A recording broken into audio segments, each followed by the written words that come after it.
time. It's our time, my friends.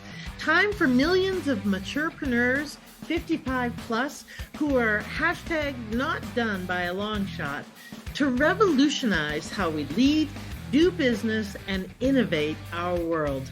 I'm your host, Jeanette Anderson, and welcome to my conversations with fascinating people who would rather inspire than retire.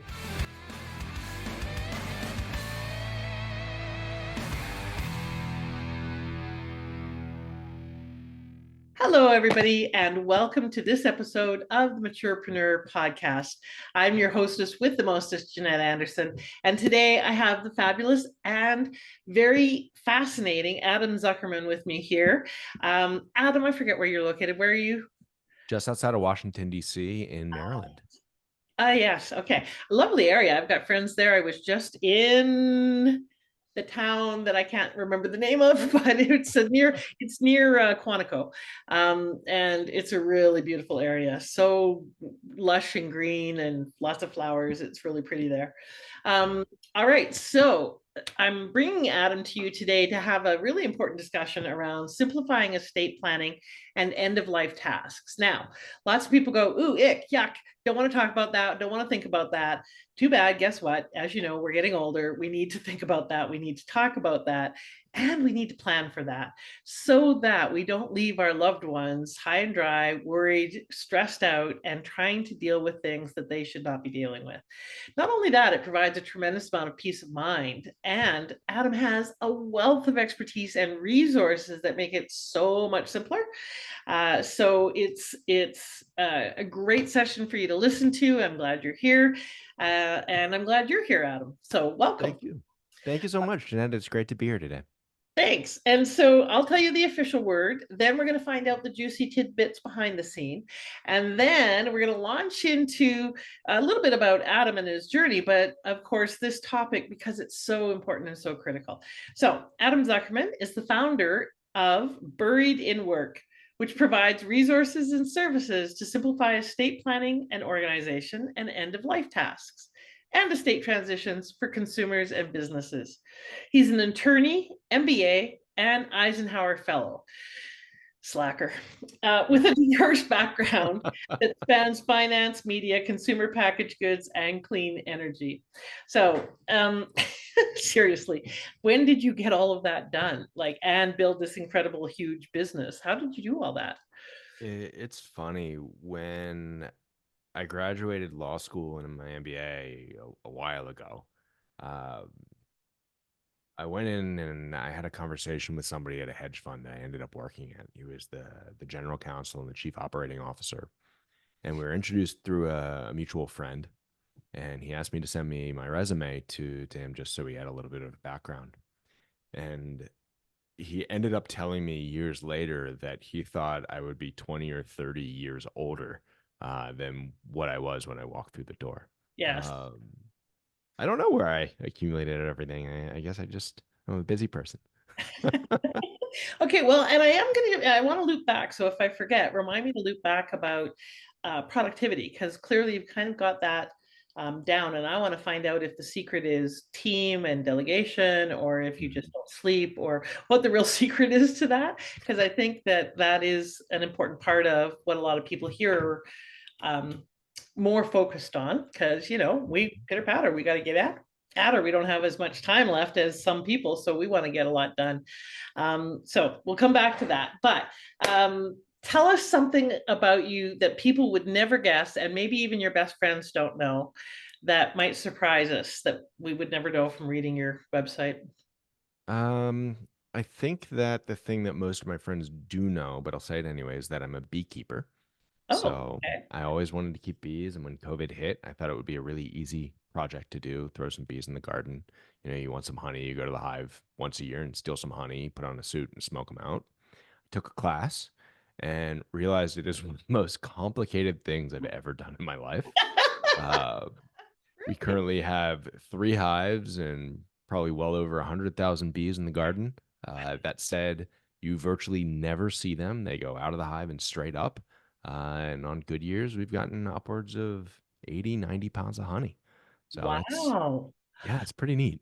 And well, first of all, I didn't know that you could only harvest honey once a year.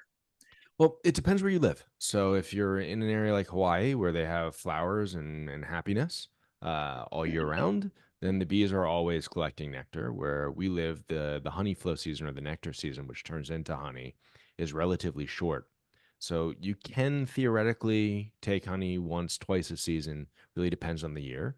Okay. This year was about a 30% decrease over last year's harvest because there was a period of rain for about a week and a half Oh, that disrupted the nectar flow. So it was raining out, the bees couldn't fly as much, they couldn't gather as much nectar, so not as much honey.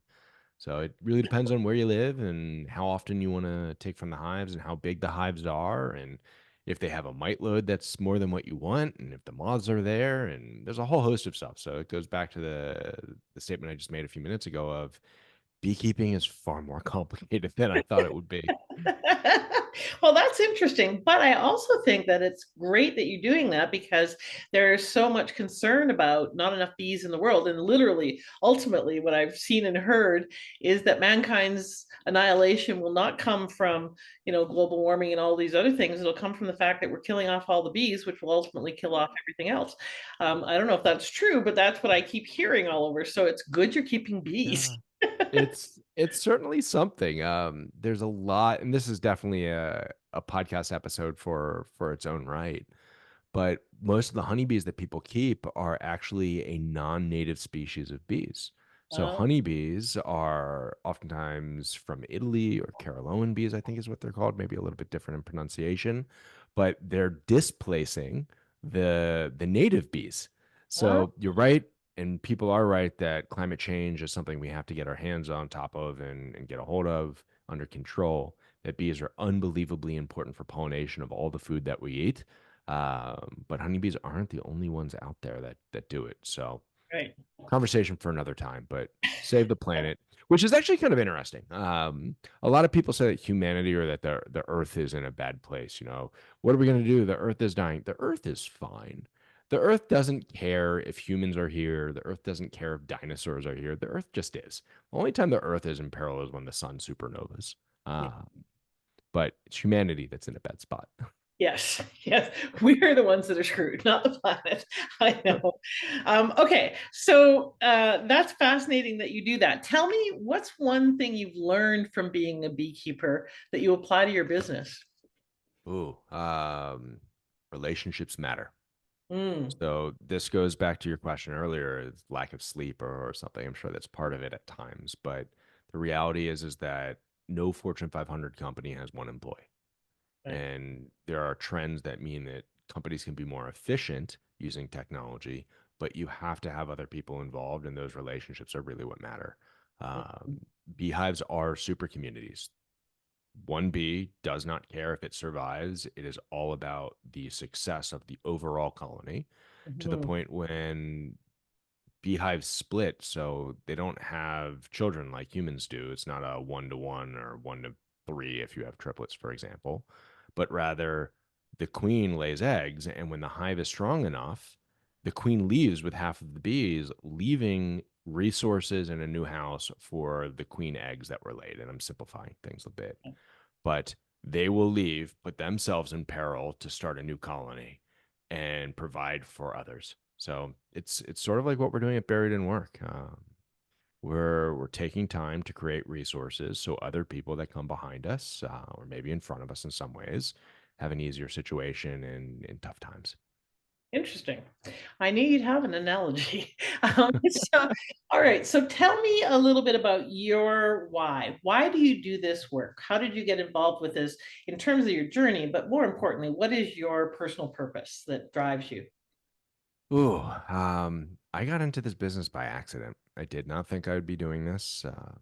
I've had an interesting career. I had time on my hands. I had actually resigned from my position at a job I was at for about 3 years, 3 weeks before my father got sick again. So, uh, before my father died, and we'll get into that narrative if you want, he was diagnosed with leukemia, which is a blood cancer.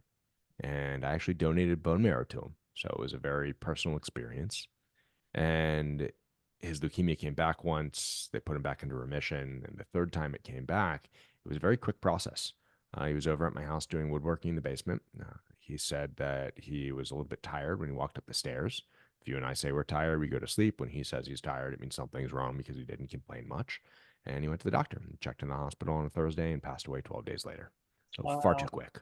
Yeah. Um, with the background that I have, legal, business, I was executor on the will. My mom's still around. We had to transition the estate, and I dove in. And there was a lot to learn. First time I'd, actively, I've helped other friends go through the process and whatnot, but the first time it was actually me. And when it is you, it is a very different personal experience. Mhm. Uh, I was helped and assisted by family members, by my sisters, whatnot, but literally every single thing that we did, I took notes on. This Mm, is why I'm doing this. This is who I called. This is how I'm transitioning this account. So not only that I had a record, but my mom had a record, my sisters had a record of what happened. And when I met with my mom's financial planner, she said that it was the most comprehensive transition she's ever seen, and that I mm, had to give it away to other people. And on the one hand, I'm thinking, the devil on your shoulder and the angel on your shoulder. I'm like, you're full of crap. You just don't want me to move my mom's money to a new broker. Maybe that was part of it. But on the other hand, I'm like, yeah, it's organized. yeah. So I showed it to a few people, and they said, absolutely, Adam, this is something we need. And because I have a slight tech background, I created a website and I threw out some learnings and posted a few places on Facebook and LinkedIn and Nextdoor just to tell people, hey, this is out there. Here's what I learned. I hope it helps you. Mhm. And what happened next was very, very surprising. Mm. I had over 10,000 page views in a week Wow. from all over the world, mostly in the United States. And Okay, people wait. reached out. So before you step over that, Yeah. did you do any marketing, drive any traffic to it? How did you get 10,000 page views? I am very fortunate that I have a sizable network already on some of my socials. And on the other hand, this is just a topic that resonated with a lot of people. What I've since learned is that every single day in the country, 10,000 Americans turn 65. Mhm, That means that by the end of the decade, there'll be more people 65 than older, than under, and there'll be twice as many people 65 and older than there are today.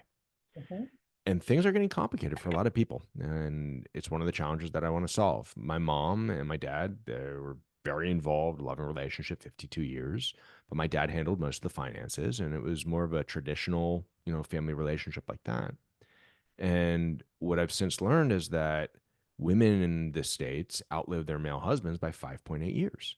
So there's an entire segment of the population that are going to be in my mom's shoes where something happens, mhm. and they probably aren't going to be as prepared as they thought. And that's really one of the driving forces behind what we're doing is I don't want other people to have to go through the challenges that I went through, that my mom went through, that I'm seeing so many other people go through. And I think that's why people actually resonated and reached out and said, do this, I need this, can you do this? And what a lot of people found out is that when they came to me with a problem, I wouldn't just listen, but we'd create products to actually solve those solutions for them or solve the problems for them. Right. Yeah. Um, all right. And so obviously you have kind of a very system, like you said, organized, but you have a very system oriented brain that thinks, how do I turn this into a solution, not just and or a product, not just how do I do this? And so that's a brilliant way that you started your business. So those of you who are listening, in terms of thinking of how do I start a business, really, he documented a process that he was going through and had to go through. Many of you go through processes that you're dealing with, whether it's overcoming a healing challenge or learning how to launch your business or whatever.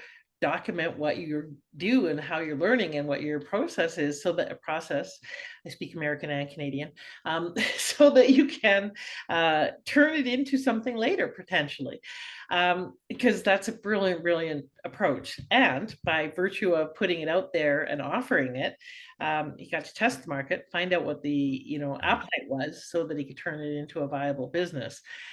So let's talk a little bit about, and I understand the personal motivation for you behind Mhm. this specific expression of it.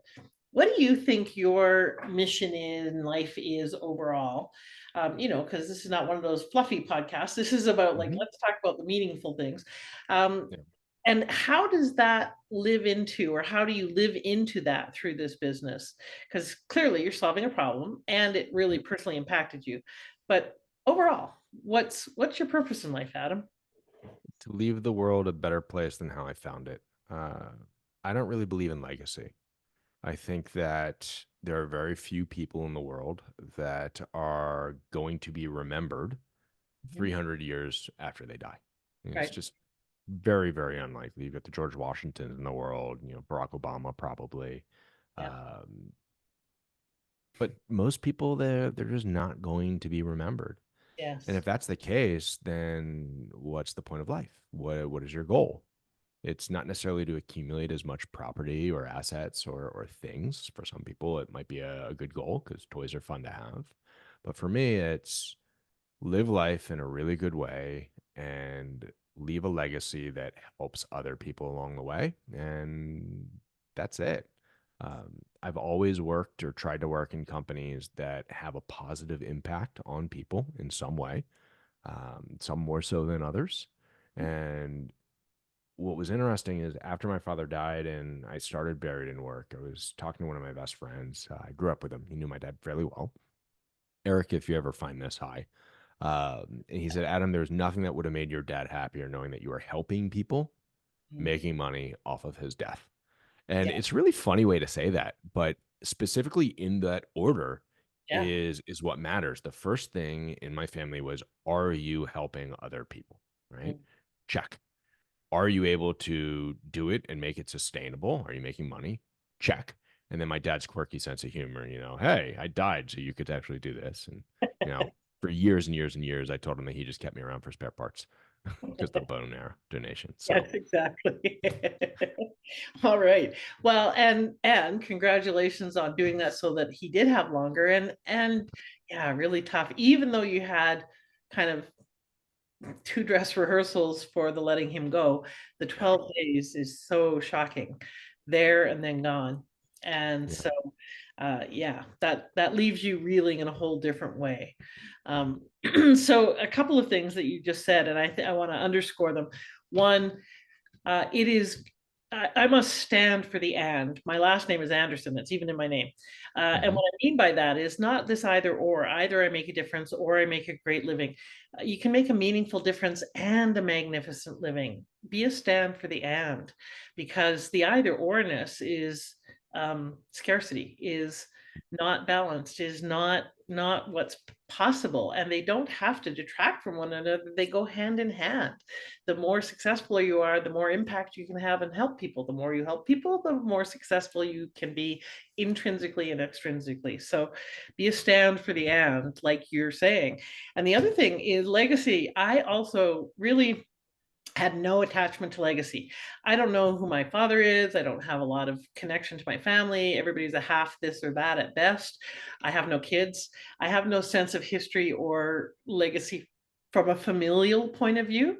And so legacy has always been just kind of this meh point of perspective for me, until I heard this quote a little while ago recently that said, and I'm butchering it slightly, but the gist of it was, and don't ask me who said it, that legacy, the purpose of legacy is not about what you leave for tomorrow. It's about who it makes you be today. interesting. I like that. Yeah, me too. That shifted my whole perspective on legacy. It's not about what you leave for tomorrow. It's about what that intentionality inspires in you and who you're being today as a result. That Hmm. was like, okay, that I can get behind. That makes a lot of sense to me in terms of really um, a deeper perspective on who do I choose to be right now. A- Um, Absolutely. yeah, There's parallels with that to estate planning as well. I mean, we oftentimes encourage people when you're creating an estate plan, it is created today for tomorrow, remaining flexible for the future. And your legacy is today to impact tomorrow, and you will evolve into something else over time where you're not going to expect it to go.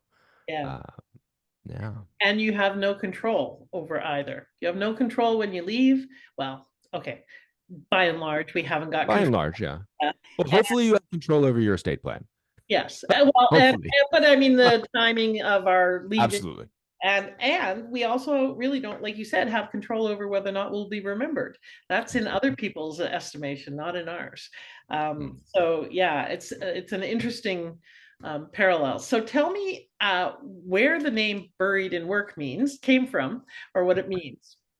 So my Heard it, dad has a very kind of understand punny, it, but yeah. yeah, my dad has a very punny sense of humor, and it's trickled down to me, siblings, and the family. I'll give an example. We were in the hospital, and this actually turned into one of our games for Buried in Work, called One More Story, where we were literally just telling jokes, telling stories. Dad, tell us one more story about when you were a kid. What do you think about this? What do you think about that? The nurse walks into the room and he turns to her and goes, "Hey, nurse." And he says her name because he knows everybody in the hospital because he's been there in and out for 7 years. He goes, "Hey, nurse, um, why does a giraffe have such a long neck?" And she looks at him like, "Andy, what are you talking about? Like, this is ridiculous. I've got to take your vitals." He goes, "So it can reach his head." Like, just a stupid, stupid joke. But that's the sense of humor. My dad literally knows he's very sick. Things are going on, and 5, 6, 7 days, whatnot, before he passes away, he has a great sense of humor. And as I was starting to come up with names for the initiative that turned into the company, I wanted it to be a little bit more lighthearted because while it's a serious conversation, it doesn't mean that it has to be something that's like, you need to have the best estate plan ever, yada, yada, yada. Come to us and we'll give you the legal stamp. It can be embraced in a really fun and engaging way, and you can enjoy it. So I started to come up with puns with myself. I asked friends, family, whatnot, and originally we were going to call it Good Grief, um, but there are lots of companies out there that are using Good Grief for different aspects, for counseling and things. And Buried in Work kind of just hit. Oh, there's so much to do. The average estate takes 570 hours to administer. I'm buried in work. There's so much going on. I was like, holy cow. The name of this is Buried in Work. It's a pun for our everyday lives being, overwhelmed with what to do. Buried is a pun for being buried, caskets in the ground, whatnot. If you look at our logo, it actually is a casket. Most people won't realize that, but the B is somebody's head and it goes to the feet, with the top and the bottom. But we were very diligent and thoughtful in what it was without making it an onerous brand. And um, who knows? Maybe we actually picked something good. I think we did. Okay, I love it. Well, my literally my jaw just dropped open, and those of you who are just listening to the audio, you can just imagine my jaw on the floor when you said the average estate takes Mhm. 570 hours Yeah. to resolve. Yeah. So let me put it this way. Seriously? I'm going to invite you over to my house to make a cake. We have a big party that night. Yeah. I have all the ingredients laid out on the counter. I have the recipe. I have everything we need to do. The oven's preheated when you walk in the door. Maybe we crack a bottle of wine, maybe not, but we're going to make that cake. And it's going to be not too challenging. We might spill some flour or whatever. But if I invite you over to my house to make that cake and I'm not there, the oven's not on, the door is locked, you don't know how to keep the flour downstairs behind the folding table, but you have to make that cake, it's going to be a lot more difficult for you. Yeah. And that's specifically what Buried in Work is trying to do. There are processes that you have to go through that are legal processes that you can't change. But with the right information, the right tools, the right resources that are easier for people to put together while they're alive than to figure out after someone is gone, that time is significantly reduced. And that is exactly what Buried in Work is doing. We're helping people get their information organized and educating them. So when they're going through the process or for preparing the process for their loved ones, it's much simpler. A One of the people that reviewed what we were putting together, he's a former deputy chief technology officer, I think was the actual title, but I might be messing it up. At NASA, reviewed things, and he said, "Leave your heirs the gift of organization." And Mm. that's actually on the side of one of our boxes for the estate preparation package, and that's what we're doing. We're giving people the tools to organize their information. We won't make your will, we won't make your trust, but we're definitely going to save you and your families a lot of stress and a time, and quite frankly, is not the time to be learning firsthand. So I just did the math on my calculator here. That's 70, almost 2 days of work, 8-hour days of work. Mhm. And, I've heard some people saying, like my friend just said, her boyfriend's still dealing with his mom and dad's estate two Mhm. years later. And I was Mhm. like, why? Is it contentious? Nope. Nope. Now I understand 72 days of work is a lot Yeah. to fit in and around a life. And Um, And That's especially 72 days that are probably quite stressful because they're not your area of expertise. exactly. And It's not just that. So most people, when they think of estate planning, they think I'm having a will drafted or I'm getting a trust created. Lots of different types of trusts. Come to the website. We've got a whole guide, introduction to wills and trusts, that you can read through for free. Um, but a comprehensive estate plan is who needs to be called in the event something happens to you. What do you want to have happen in the event that you can't advocate for yourself? Who should be that advocate? Should they have a legal capacity to do so? Powers of attorney, financial, medical, advance directives, pulse, MOLS. Um, do you have an end of life plan? So, in the event that you go down that path, do you want hospice care? Do you want palliative care? Where do you want to be? Do you want to have a funeral, an end of life service? Do you want to be cremated? Do you want to be turned into a tree or even coral? All of these different things matter. And it is much better for you to have the foresight to advocate for yourself. Because if you don't put things in order, what's going to happen is your family members, your loved ones, your heirs, the court appointed administrator are going to make decisions on your behalf that you might not like. yeah. Well, okay. So let's a couple things. One, let's talk about uh, people like me who think, Mhm, I don't have a lot of complicated financials. I don't have a lot of stuff to take care of or to mhm. bequeath. I don't have kids. It can't be that complicated. Um, so I don't really need to worry about it too much, right? I'll get to it someday. What would you say to those people who think, oh, estate planning is for people who have Okay. estates? All right. So, first of all, estate planning is not just for the wealthy. The estate planning is for everybody because everybody has an estate. Whether you like it or not, if you don't have a will or a trust or whatnot, or directives written down, the state has a plan that you're going to follow, or your loved ones will follow, or your minister will follow on your behalf. So, A, you have an estate. Two, those of you who are watching the video right now, I see two plants behind you. I see a pretty heavy desk, maybe. I see a chair. If you got hit by a bus and you had to go to the hospital for 3 weeks, who's going to water your plants for you? Mhm. Yeah. Right? There's a lot of little things. Who's going to make sure that your mortgage is paid or know how to pay it? What bank accounts it comes from? You don't want to lose your house. It's a Yeah. temporary hit by a bus. You're going to be fine in 3 weeks, but you have to be in the hospital and you can't pay bills there for some reason. There's a lot to it that people don't realize, that they think, oh, I don't have a lot of assets. Oh, it's for the wealthy. Oh, it costs a lot of money. You can write your own will in most states. In Canada, you can as well. There are requirements no matter where you are, though, of what you have to follow. Who can sign, how many witnesses, how it's signed, what's included in it, age, things of that nature. But you can do that on your own if you do some research. We have resources to help you with that if you want. Uh, but the reality is that if you don't take control of the situation, all you're doing is setting yourself and your loved ones up for complications that can easily be avoided. Yeah. Yeah.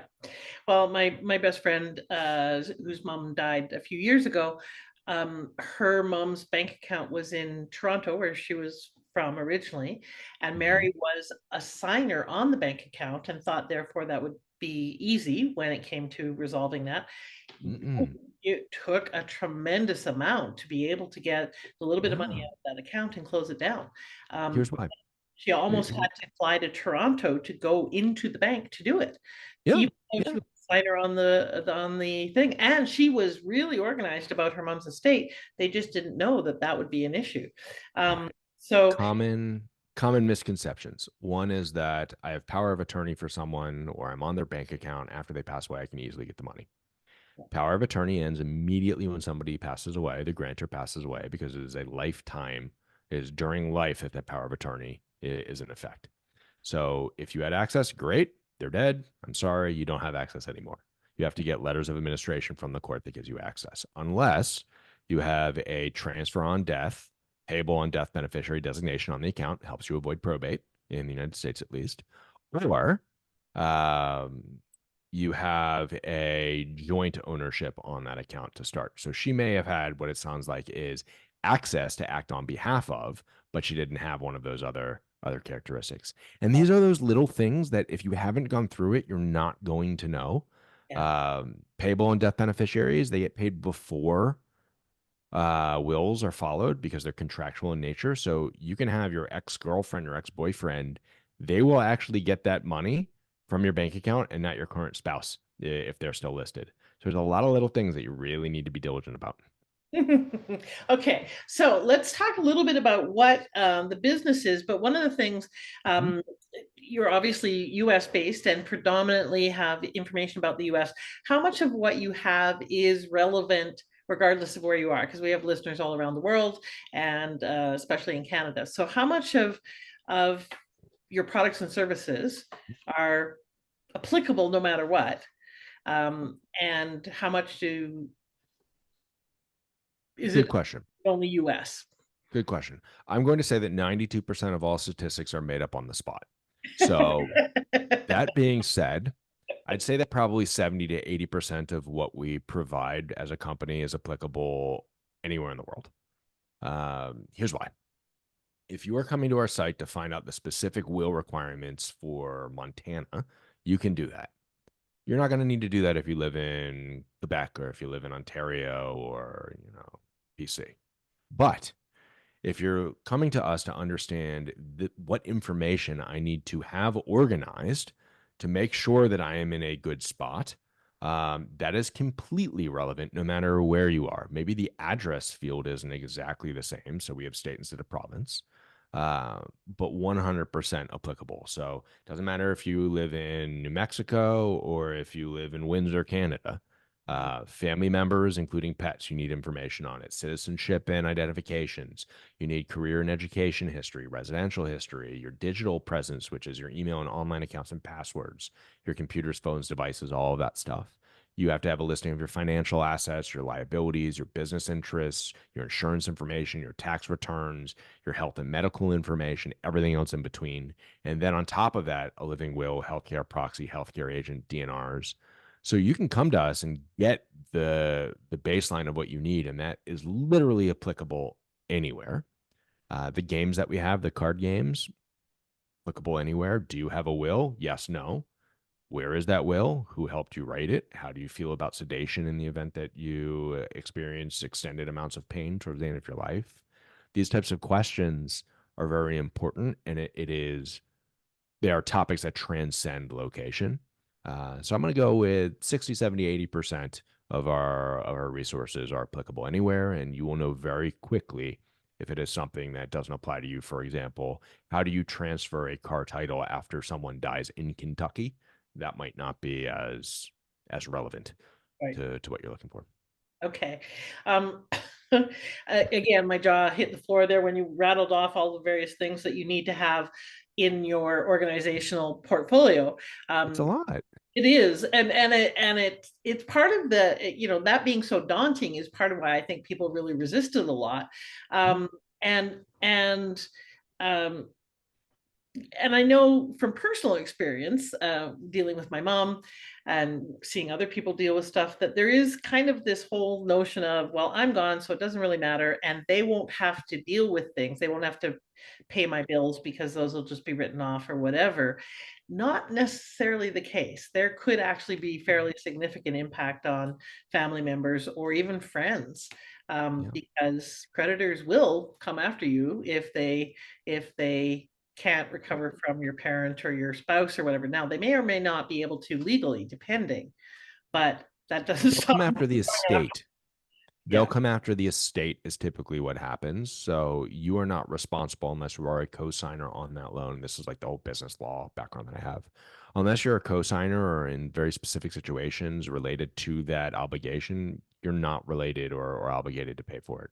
But the estate itself is. And that's one of the reasons why things take a very long time is that after you file for probate, if you go through that process, there is a time period, generally 6 months. I think it's 6 months, 9 months, maybe it changes in Canada, um, where creditors have the ability to come forth and say, I am owed this amount of money. mhm. And a lot of what happens, it's a hurry up and wait game. You have to do this to get the next step. And after this step happens, then you do XYZ after that. So you get the decision tree. But you're right. It's a lot. Well, and And you have to know your rights as well, because I had Mhm, credit card companies come phone me and tell me I was liable for my mother's credit card bills, even though mhm, I was not a co-signer and it was not a joint credit card, yep, and pressured me to make payments that I was not legally liable for. It wasn't until I went and did some research that I found out that I was not legally liable. But had I not had that boundary, or been willing to do that research or whatever, I would have paid because there was quite a lot of pressure. And so I think there's a lot of people who end up Mhm. doing things that they may not have to or should. Credit Predatory debt collection absolutely is something that people need to learn about. Oftentimes now, credit cards, as soon as they're notified that somebody passes away, they close the account, which impacts secondary card members. That's another tip. If Jeanette, you and I are married right now, it's been wonderful. You are the primary card holder. I am the second card holder. You get hit by a bus.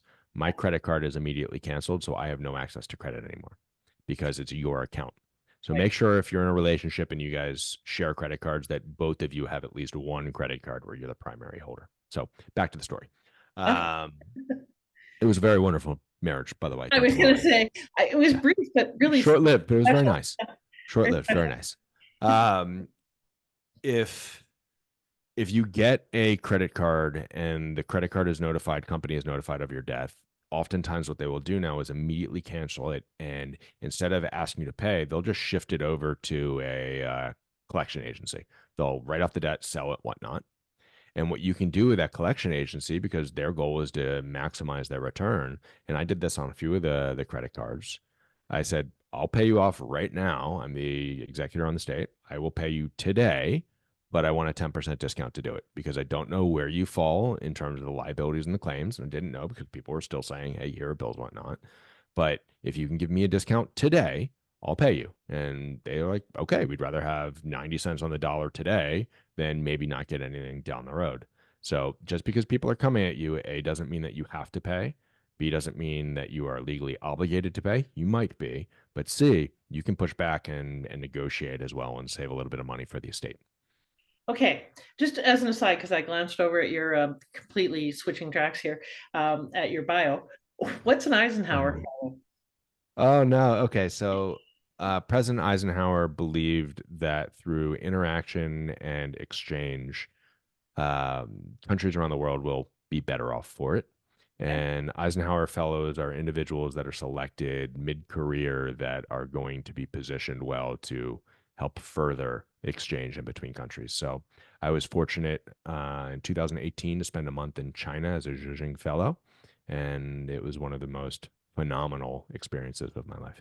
The Wow. network, the people you meet, the eye-opening learnings. It's just very fortunate that I was able to participate. Awesome. Yeah. Congratulations on that, because obviously that is something that's bestowed advisedly because they recognize impact and they recognize the potential of your contribution. So that's amazing. Let's talk a little bit about your journey as an entrepreneur, Okay. because the business has kind of grown. As you said, you backed into it a little bit, and Mhm. it's grown substantially. So tell us where you were when you started. You put out a few things for free and you floated it in the market. When did you transition from being a lawyer? Where's the business at now? And what's been that journey for you as the leader? So the MBA and the lawyer are always there. I'm still barred in DC. Not actively practicing per se. I'm not making people's wills as noted, but I understand the nuances of what we're working on fairly well, and I'm leveraging the expertise of a lot of other individuals in um, different subject matters when I need help. For example, in the estate preparation package that we mentioned, the one that organizes everything for you across the different notebooks and whatnot, we didn't know what to put together for pets, so we put in a veterinarian, and they helped us with the pet profiles. So we started the business. By accident, as noted, and it has just grown since then. Um, we started off with 10,000 site visits in a week. We now have a very steady flow of traffic, not only organic, but also inorganic. So there's earned media now, there's podcasts, there's news articles. We have a very healthy upward hockey stick growth on referrals from Google. Um, every single month. It's fun. Like I'm gonna load up the. Give me 1 second. Let's see how this works. We'll see if I'm Google. So we've got some analytics platforms that we run on the website because I like technology and data is a good thing. Right now, we have people on the website from Burlington, Vermont, and New York, and Virginia, New England, one in British Columbia, one person in Antalya, Turkey, which is kind of neat. Ooh, There's somebody in Hawaii right now. It's it's neat. Like yeah. people are just finding the site, and what we're finding though is that originally I thought that the content that we were putting up are going to help individuals, which it is very much so. But the interest that we've had isn't only from individuals, but it's also from businesses. So, service providers, hospice care, nursing homes, assisted living. Um, we actually got our card games into Johns Hopkins Hospital, Oh, which is pretty wow. neat. Yep. Okay. So by the way, the So, card games are a bunch of cards that have questions on that you sit with people about it, right? yeah. So Yeah. one is called One More Story. So that goes back to the session that I talked about earlier. Where tell me one more story about this. Tell me one more story about that. 126 prompts across 6 different categories to help you just capture memories from someone before they pass away. But really interestingly, like people are actually buying them and using them on dates, which I Yeah. think is awesome. Yeah. Surprising, but awesome. Yeah. The other one is called Nothing Left Unsaid. And it's similar to our estate preparation package, really rapid fire, though. You don't have enough time to write everything down. Go and record it on a phone or get a piece of paper. And it asks the questions like, hey, where does your trust? Do you have a will? The things that I mentioned earlier. So those are the 2 card games. They are up on Amazon or will be in the next few days. They're getting approved right now there. They're also on our website. We ship internationally. We sent our first batch to Canada a few weeks ago. Uh, Cool. and then there's Okay. a lot of other stuff too. Yeah. So how many people work with the company now? And you mentioned you keep saying us, we started. So is that you and your personalities, or did you launch with a partner? What? There's a lot of other people that are involved, many of which are listed on the site, Yeah. many of which are not on the site because they've got full-time jobs and just want to help out. Uh, there is no way that I could do this by myself. We have people that are full time, we have people that are part time, we have advisors, we have contributing content providers, we have far too many people that are on contract 1099 or through platforms like Upwork, if you know what that is. It's like part time help. And we've used that and several others as well.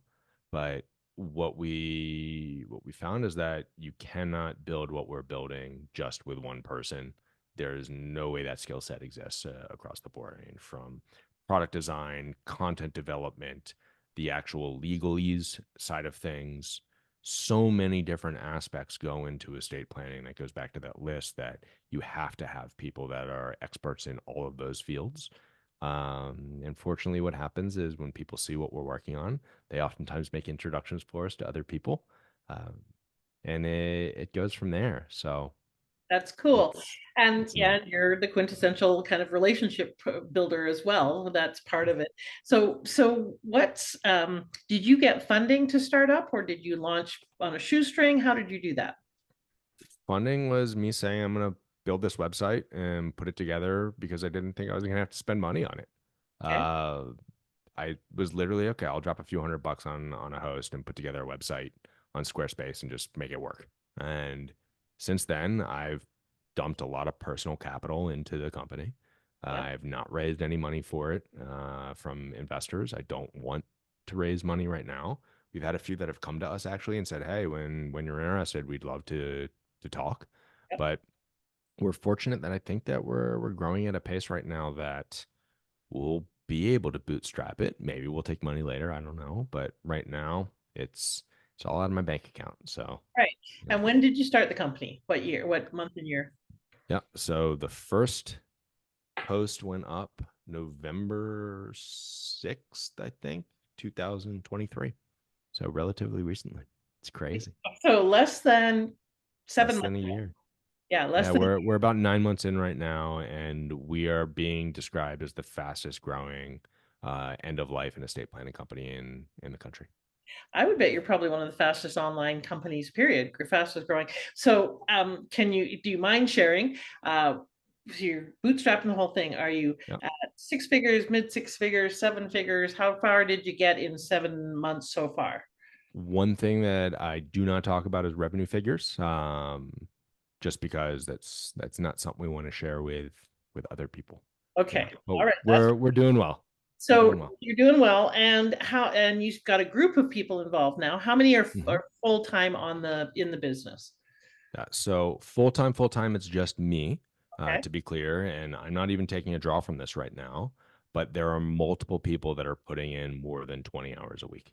Okay. So a Um, lot of subcontractors, contributors, yeah, part-time people, etc. yeah. I'm trying to just give people a scope of what is possible quickly because Mhm. you've grown very, very quickly. Um, Mhm. and it is an unusual situation in case. Mhm. What is that phrase? All results are not average or typical or whatever. Results are Yeah, not yeah, typical. But I also want people to be given hope that when you really go all in, and when you have something that is really needed by the market, that Mhm. with a lot of support, like you're emphasizing, you can grow very quickly. But you Absolutely. also need to put lots of infrastructure in place and have a ton of support. What's the number one thing you've learned over the last 7 months that you wish you knew 7 months ago, or when you? Relationships. And it's something I knew before. It's something I know today. It's something I will know tomorrow. Relationships matter. One of the people that helps out oftentimes, Carrie, if you're listening, hi. We were on a call with a hospice company, and they asked how we did everything so quickly. And Carrie, without missing a beat, she went, Adam collects people. And if you need to know somebody, you call Adam and he'll have a contact. And that's what's allowed us to scale. Like, I've never made card games before. We had a designer in Ukraine do first draft. We had a designer in Virginia clean things up after that. We found a company in Florida that could help us print. I had someone else weigh in, or two other people in card game industry weigh in as advisors, and we got things rolling pretty quick. And then when we needed to figure out how to actually introduce it into retail, we reached out to somebody else in the network, and we've had a few conversations that have led to some very good stuff there. Well, Um, so yeah, really, a lot of what I'm hearing is ask for help too. Like absolutely. be willing to say, here's the vision. How do Yeah, I do this? And how can you help me? And who do you know?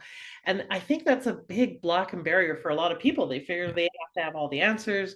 Um, No, I read in I believe it was either Forbes or it was one of the major publications that people who are great connectors and who are people who collect people earn on average $60,000 more per year than those who are not. And I that's if love it. even if you're an employee. It was related to employees. So even employees, and certainly if you're a business person, then it's going to have a huger impact. I spoke good English. Yeah. So one couple last questions here. I could talk to you all day, as you can tell. Let me ask. Can I tell you the real trick? Can I tell you the real secret sauce to the company? Yes. Hold on one second. Where's he? Okay. Oh, I know what you're going to show us. Zeke is our director of marketing. For everybody Your that's on the director of video, you can marketing. see Oh him. my God, Zeke is so cute. Yeah. Okay, he just for those of you who are listening, just held up the cutest dog on the planet. Oh, he's getting his nose licked. That's so cute. And what kind of dog is Zeke? Hi, Zeke. What Zeke kind is of a dog is he? Cavapoo. He's a A Cavapoo. Labrador? Cavapoo. So he's a King Charles Cavalier and a poodle mix. Have Super a sweet. But okay. he's our director of marketing. Yeah. We're gonna have a new website soon, and he'll be on the page again. But he's the person who screens all of the emails that come in and support emails that go out. Okay, he's very busy then, no doubt. Okay, so what would you call your company? Is it a product company? Is it an information company? What is your company? I don't know. That's a good question. We provide resources and information to help people simplify estate planning and end of life tasks. We have products, we have services. We work with businesses. We are direct to consumer as well. We are direct to business, or B2B to C, so business to consumer. We've been able to find how to create resources that resonate with a lot of people. So our checklist, for example, we've got 30, 40 of them on the website right now. Mhm. Those are being white labeled, powered by Buried in Work, and companies are offering them to them employees, or their employees and their customers, as content and product. Right. So I don't know if there's a single bucket that we fall into other than helpful. Yeah. Um, I was going to say, other than a solutions, yeah, helpful but is a really good description. What kind of yeah, company are we? We're a helpful company. yeah, we're That's helpful. great. And if people want to help out, come to the website and buy one of our estate preparation packages. That's greatly appreciated. It lets us, fund content development for other people. So if you're listening, please do that, or get a game or six. Great stocking stuffers. You may want to give them a little context before they open their stockings. All No, right. you don't need to. You don't need to, because it's a conversation starter. Yeah, Um, that's for sure, for sure. All right. Jeanette, like literally, I had somebody send me an email that he opened up the card game, One More Story, left the box on his kitchen table, came home, and his teenage daughter and her friend were playing it, or answering questions when he got home. It Oh, it cool. it, it resonates far beyond, end of life. These questions and these conversations, people, quite frankly, they want to have, but starting the conversations can just be pretty complicated. Well, and I love the one that's called One More Story because one of my mentors, all time favorite mentors of all time in my life, is a man named Reverend Chungu Park, and he was an indomitable spirit. Had cancer through 96% of his body, and kept a pace that 20-year-olds literally could not keep up with him. And he used to say in a very Korean, indomitable style, "Cha, you must live a story life, a story life." It was very intimidating, very scary, but also the best piece of advice I've ever gotten in my life. Yeah. Because what does that mean? All we have when we go are the stories that we've lived Mhm. and the experiences we've had and the stories we leave behind. And so living a story life became my mandate. And so I've made lots of choices that if that wasn't my mandate, I might not have made. I might have been more frugal, or I might have been more whatever, but I have great stories and I love that. And so having a product that draws out stories, I think is brilliant for not only drawing them out, but also having people think about, what do I want my story to be from this point forward? And Oh, I love that's it. what this podcast is about. We're not done by a long shot. So, ladies and gentlemen, if you're listening to this, I want this to be not the end of the conversation, but the beginning of the conversation of what is your legacy going to be? How do you make this simple for people, but it will give you food for thought? What do I want to do before I'm done? What's not done? How do I have more peace of mind because I'm organized and on top of things? How do I want to create stories from this point forward? What's important to me? What do I value? Who am I going to be? How do I let my legacy from tomorrow inform who I'm being today? So I hope you found this conversation stimulating. I know I have. It's I've been shooting on myself throughout this. I will go and buy one of your organizing packages because my shit's not organized as nearly as much as it needs to be and should be. I have something that literally was written 20 years ago, not current, not valuable today. So I will go get one of those because having a structure makes it easier. Having the things to fill in will make it a lot easier than generating it from scratch. Adam, what's one piece of, thank you for all of your sharing, and what's one piece of advice you'd give to people who are thinking of writing their next chapter? Talk. So a lot of people here are either getting going or keeping going, but they are authoring their next chapter in life. So what advice do you have for them? Speak with everybody about everything. Ask questions, never stop learning. Kind of cliche, Can you but say that again? It was a little quiet. I couldn't quite yeah, hear. sorry about that. Um, Speak with everybody about everything. Ask questions, never stop learning. It's kind of cliche, but the reality is that in your life you will have accumulated a perspective that you will be very surprised to learn that a lot of people just are unfamiliar with, because they are oftentimes in their own world. And that similar counterpart or corollary is that they're in a similar spot. So by asking them questions, you can learn, and businesses are grown on the margins of those conversations. Mm, Um, Leverage other people. that's a great line, a great quote. Businesses are born on the or live on the margins of those conversations. You know, Brilliant. Thank you so much. And folks, you can find Adam at buriedinwork.com. The website is buriedinwork.com, not at work, buriedinwork.com. Hopefully you're not buried at work. Hopefully not buried at work. That'd be very bad. Yeah, Unless I mean, depends where you work. unless you're a grave groundskeeper, that would be the only time it would be appropriate. But other than that, hopefully not.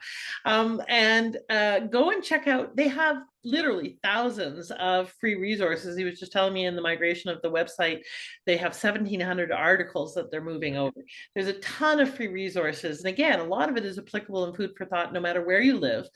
Go and check that out. And yes, do buy the packages to help you with creating the organization and peace of mind in your world.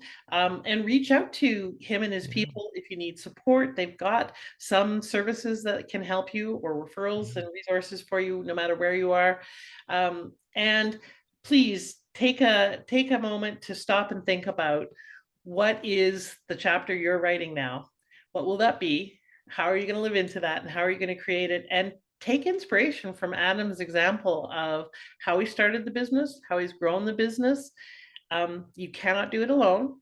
You can bootstrap it. And you simply need to, well, maybe not simply, take what you know from your experience and assume everybody else knows, and put it out there, because they probably don't have that access to it like you may, that perspective on it, the organization that Adam brings to it. They may not have what you see as just simply who you are. So don't underestimate the value of being who you're being and the difference that you're here to be. Any last words before we wrap up, Adam? No, I think that's it. If you're in Canada and you do want to get one of the packages, we've got a few different systems that are in place that restrict where we ship to. So if your address pops up as something that it doesn't ship to, just shoot me an email and we'll figure something out for you. All right, awesome. You know, those suspicious Canadians, they can't be trusted. You got to be careful about that. All right, thank you for being here. Have a bodacious week, everybody. And by all means, reach out, get support. As part of that support, please check out maturepreneur.world. We have a wealth of resources and support for you as well, if you are planning on getting going and keeping going. Thanks for listening. Please share this podcast episode. So many people need to hear this. So please share it. Please invite people. Share this episode everywhere you go. Thanks, folks. Have a great week. Bye-bye.